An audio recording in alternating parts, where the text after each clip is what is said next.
Assalamualaikum warahmatullahi wabarakatuh. Assalamualaikum. Nama saya Azmi Rozali. Tadi pagi hadir, subuh kemarin hadir di Masjid Rahman. Saya di khutbah tadi menangkap Ustadz memberi stigma tertentu negatif kepada para pesantren hafiz, adik-adik kita yang sedang berjuang untuk menghafal Al-Quran saat ini, Ustaz. Dan itu hampir jatuh air mata saya mendengar hal itu disampaikan di khutbah. Pertanyaan saya adalah, sebelumnya kalau itu diucapkan oleh Presiden Amerika, kami sudah biasa, Ustaz. Saya sudah biasa. Kalau itu diucapkan oleh kaum buzzer yang membenci Islam, kami juga sudah biasa, Ustaz. Ini yang sekarang yang ngomong saya. Tapi kalau gitu kan? sekarang yang bicara itu Ustaz, memang agak hampir jatuh air mata saya, Ustaz, mendengar itu. Jadi, kenapa Bapak jatuh air matanya? Apa saya menyerang orang rumah tahfiz? Iya, Ustaz. Bapak salah paham. Dari khutbah itu yang saya tangkap, itu Ustadz memberi stigma negatif kepada para kelompok hafiz Al-Quran. Terima kasih. Assalamualaikum warahmatullahi wabarakatuh. Assalamualaikum warahmatullahi wabarakatuh. Bapak kira saya bukan orang rumah tahfiz? Saya orang rumah tahfiz juga, Pak. Bapak kira saya bukan penghafal Quran? Saya penghafal Quran juga. Saya punya sanad Quran juga. Tapi baginda Nabi mengabarkan nanti di akhir zaman akan muncul khawarij yatluna ayatillah rotba. Mereka kalau baca ayat itu rapi. Kita nggak faham maksudnya apa. Ternyata di akhir zaman menjamur rumah-rumah tahfiz. Disitulah masuk khawarij. Saya nggak menyalahkan rumah tahfiz, tapi saya menyalahkan kalau rumah tahfiznya kemasukan. Paham? Dari 2008 saya membersamai rumah tahfiz di Pamulang, di Ciputat, di sono. Kita ngajar mereka. Bahkan saya sampai sekarang masih ngulang-ngulang hafalan saya lah, ya.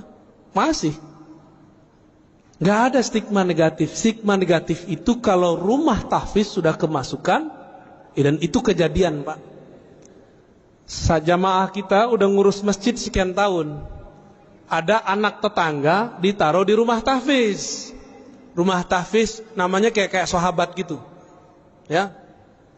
Pas Ramadan ada surat dari madrasahnya untuk berceramah berkultum. Apa isi kultumnya? Dari awal sampai akhir menyalahkan amalan di masjid itu. Anaknya baru berumur 9 tahun. Kemasukan nggak? Kemasukan, Pak. Itu di sana, di pusat itu. Saya nggak tahu nasibnya kalau di sini. Maka supaya tidak kemasukan, tolong orang-orang sekitar atau praktisi tahfiz bersanad dalam Al-Quran. Bukan hanya sanad bacaan, tapi juga sanad pemahaman. Jadi stigma negatif kita kepada orang yang menyusup kepada rumah tahfiz, bukan rumah tahfiznya. Saya mau tanya, Pak, dari dulu negeri ini sudah ada belum pesantren tahfiz? Bapak jujur, sekarang yang buka rumah tahfiz, hafiz gak? Jujur aja, Pak. Hafiz gak? Rentan gak kemasukan? Itu maksud saya, paham? Kenapa kita kalau mau mengirim anak kita tahfiz gak dikirim ke pesantren tahfiz? Di mana pesantren tahfiz di Indonesia paling maju? Anak kecil-kecil, Pak, kayak gini hafiz 30 juz banyak. RCTI kan baru muncul kemarin sore yang digawangi oleh Syekh Ali Jaber almarhum.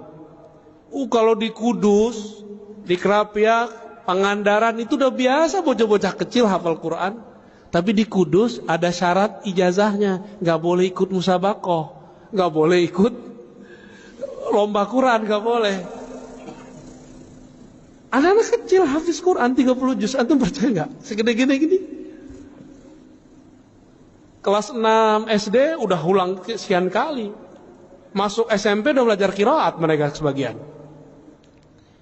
Kita ini giliran politik, Ustadz nggak boleh ngomong politik. Giliran kimia, kedokteran, Ustadz gak boleh ngomong. Nah, giliran antum gak ahli Quran, punya rumah, pengen beramal, gak percaya sama Ustadz, udah buat aja rumah tahfiz, gaji aja Ustadz. Kita ini siapa bisa gaji-gaji orang? Emang kita bisa menjamin Quran yang kita sebar itu sahih? Ini mohon maaf nih orang-orang kaya ya.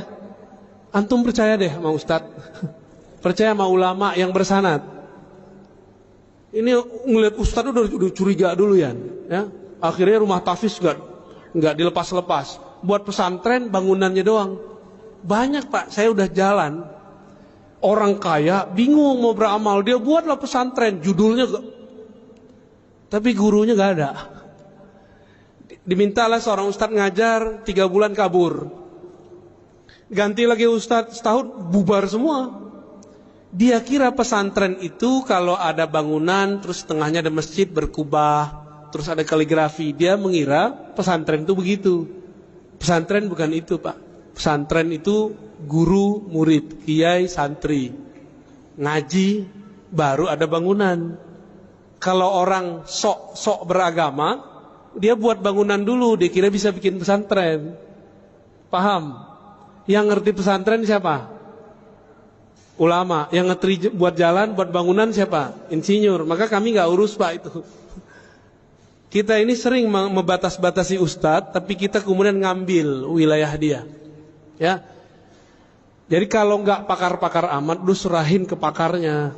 Rentan sekali. Dan Bapak percaya atau tidak, salah satu guru saya didatangi salah satu gerakan rahasia di dunia. Saya nggak usah sebut. Dan mereka mengatakan apa? Disampaikan ke kita waktu itu. Ini Bapak percaya atau tidak? Ini bukan stigma negatif. Rumah-rumah tahfiz, ma'had tahfiz yang tidak jelas sanadnya itu proyeknya kami. Itu mereka yang ngomong tahun lalu. Untuk mengadu ulama-ulama yang ada di pesantren-pesantren dengan orang yang juga berkopiah, ngafal Quran, tapi isi dalam kolbunya tidak ada Quran. Dia cuma ngapal. Ini mohon maaf Pak, kita ini kan termakan. Kalau makof itu kok ahli Quran. Ahli Quran itu ada yang pakarnya hafalan, ada yang pakarnya tafsir, ada ahli Quran pakarnya di hadis, ada ahli Quran pakarnya di fikih, ada ahli Quran pakarnya di tasawuf. Itu semua ahli Quran. Bukan yang cuma tamatan Quran Pak, hafal tahfiz, enggak. Apakah bisa mengamalkan Quran tanpa ilmu fikih? Apakah bisa mengamalkan Al-Quran tanpa ilmu akidah? Kan enggak bisa. Jadi tolong diluruskan Pak ya. Saya tidak pernah punya stigma negatif kepada penghafal Quran. Saya cuma mengkhawatirkan jika rumah-rumah tahfiz dibuat oleh orang yang bukan ahli agama, nanti kesusupan oleh kelompok khawarij. Itu aja Pak.